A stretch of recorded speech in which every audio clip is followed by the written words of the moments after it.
What's up everyone, Mark here, and welcome to the third week of the month o' pies. Today we are doing French meat pie. This is actually a request that goes back a ways, finally getting around to it now. But the way that we're doing this differently is as hand pies, little hand pies. There seem to be a lot of recipes out there for meat pies in general, even French meat pies that include lamb.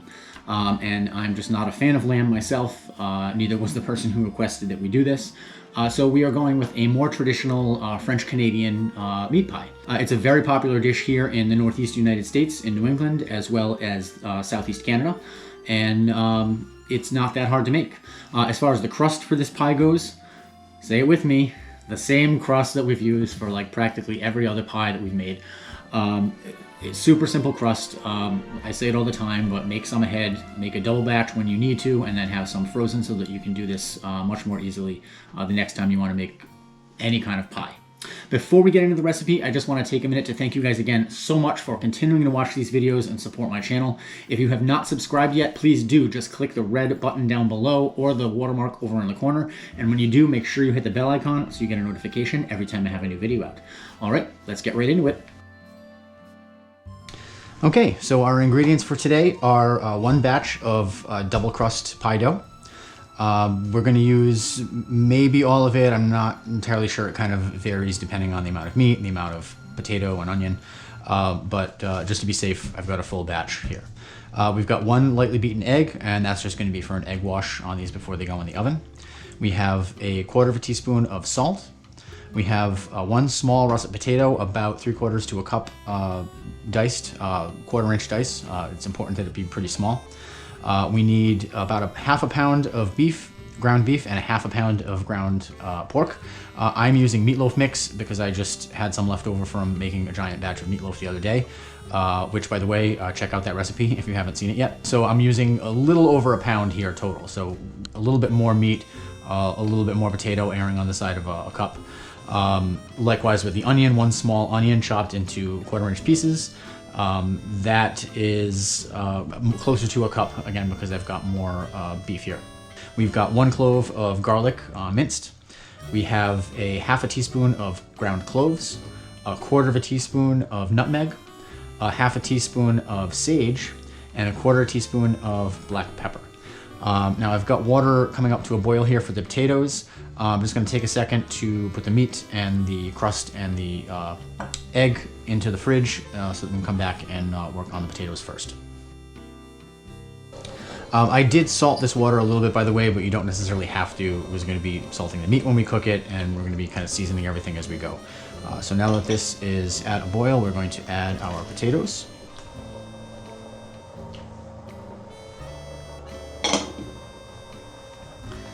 And bring this back up to a boil, and we want them to kind of go at a pretty strong boil for about 5 minutes, just to mostly cook them through.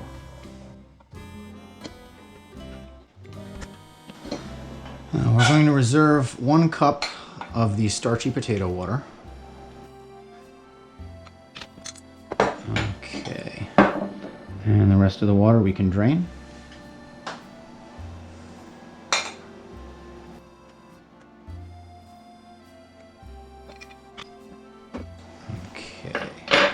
Now, we're going to take about 1/2 of the potatoes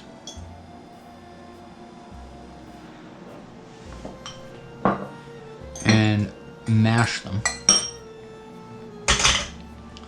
I'm going to go closer to 1/2. This is just for a little difference in texture. No need to add anything.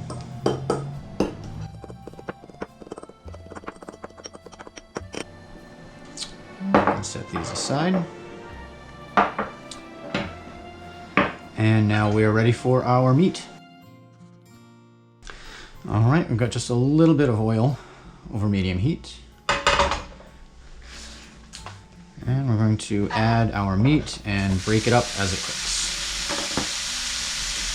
And season with salt.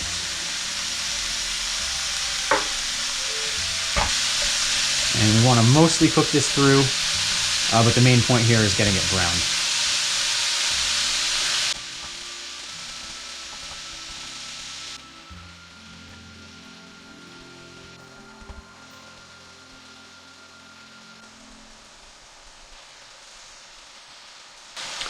We're looking pretty good. So an awful lot of fat did render out here while this cooked. So I'm gonna go drain some of that off before we move on to the next step. Okay, beef goes back over medium heat, and now we are going to add our onions.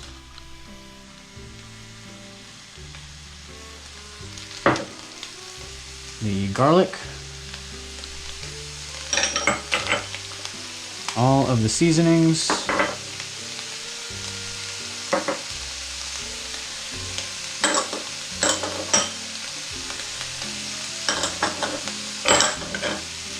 And our 1 cup of starchy potato water.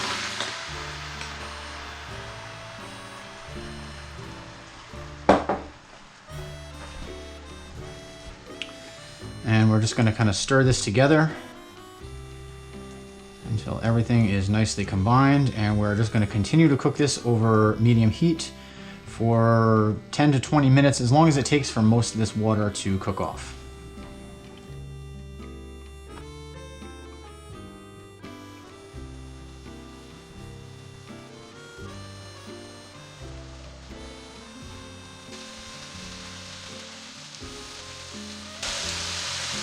Okay, you can see almost all the water has been cooked out. It's still got a nice bit of sauce there. It's kind of clinging to everything. We're going to turn off the heat. And we're going to first mix in the mashed potatoes.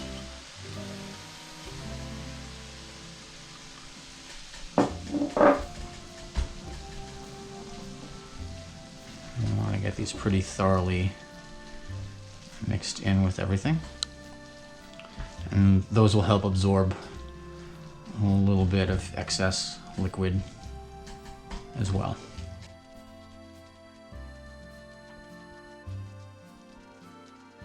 All right, now for that contrast in texture, I'm going to add the non-mashed diced potatoes, and we just want to carefully kind of fold these in, the point being not to end up with more mashed potatoes.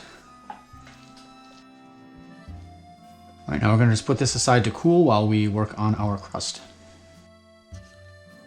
Okay, so it's time to start rolling out our dough circles. Now, as I said, I'm not entirely sure how much this particular execution of this recipe is going to take. I'm going to roll out all of the dough for the full batch.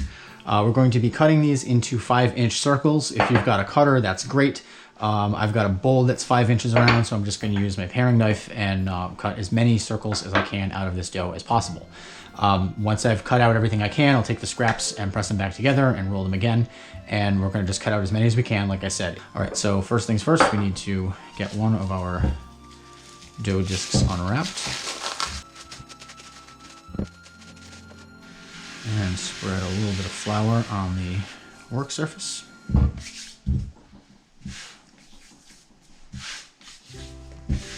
bit of flour on both sides of the disc. And we're going to roll this out to about 1/8 of an inch.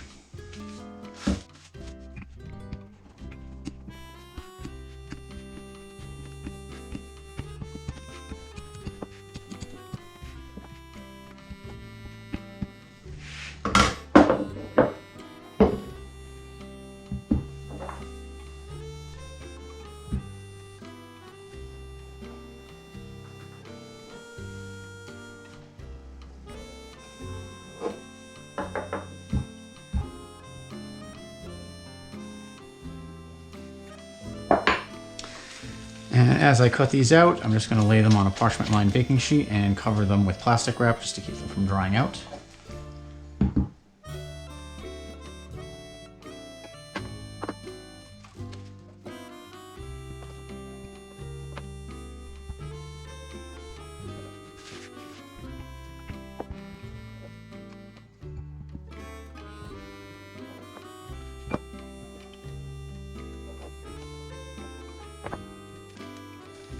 So I got about 6 out of the first disc of dough with a little bit of scrap left over. And rather than try and roll this out into another one, I'm going to incorporate this into the next disc.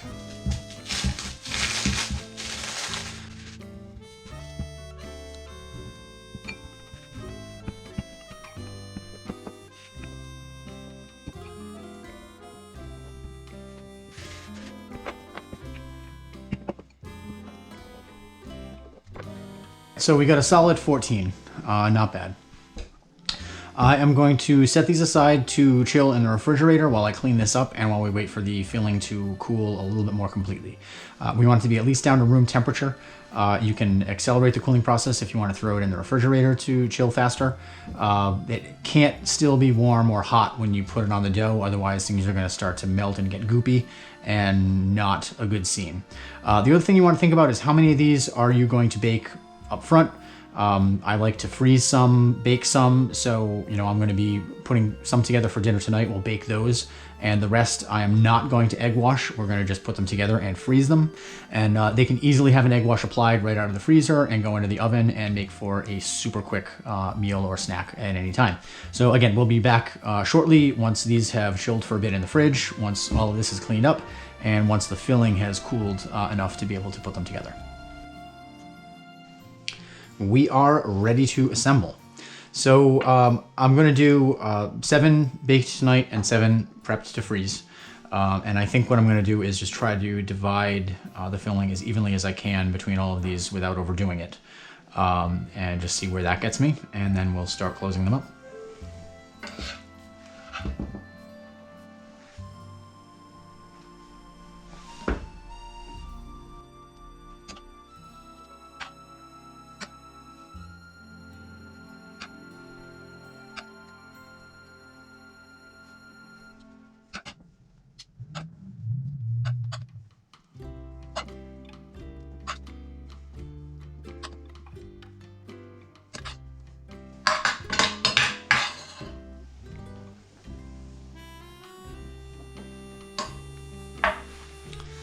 Okay, now, one at a time, I'm going to run a damp finger around the circumference.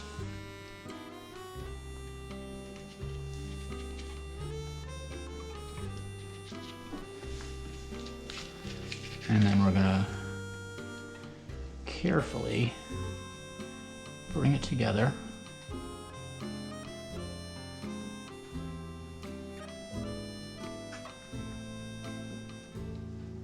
Making sure that the filling stays inside.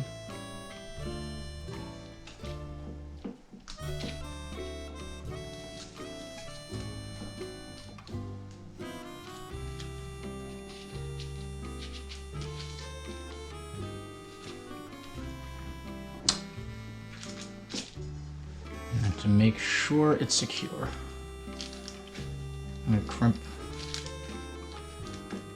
the edge with a fork. One down, a ton to go.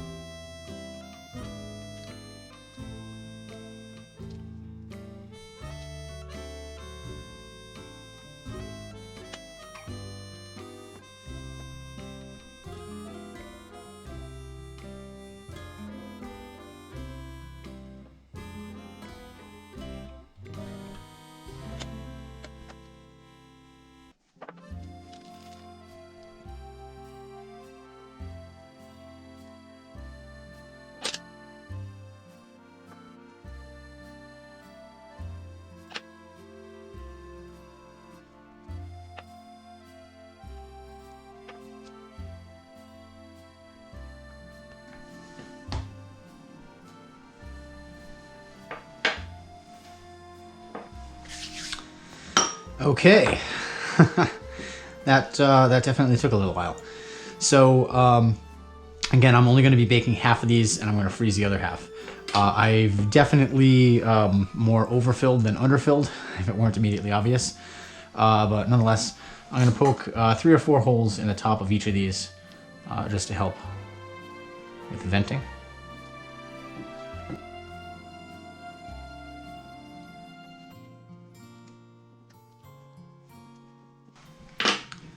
And the ones for tonight will get egg wash.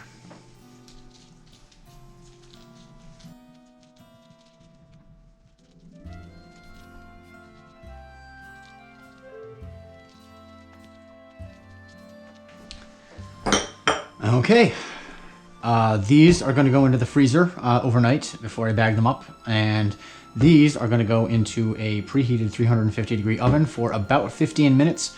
I just want to watch them closely and make sure that they're nice and golden brown.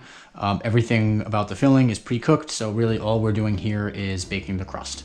We will be back when we are ready to give these a taste. Let's eat. Now, when these came out of the oven, I let them cool for maybe 5 minutes. They're still going to be ridiculously hot, I'm sure. And, you know, make no mistake, it is a hand pie. You can hold it in your hand and eat it out of your hand.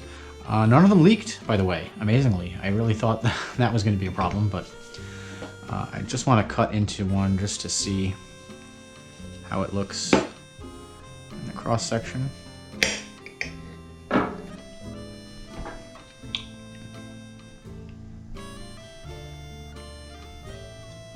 Looks good to me. I think it's still going to be pretty hot though.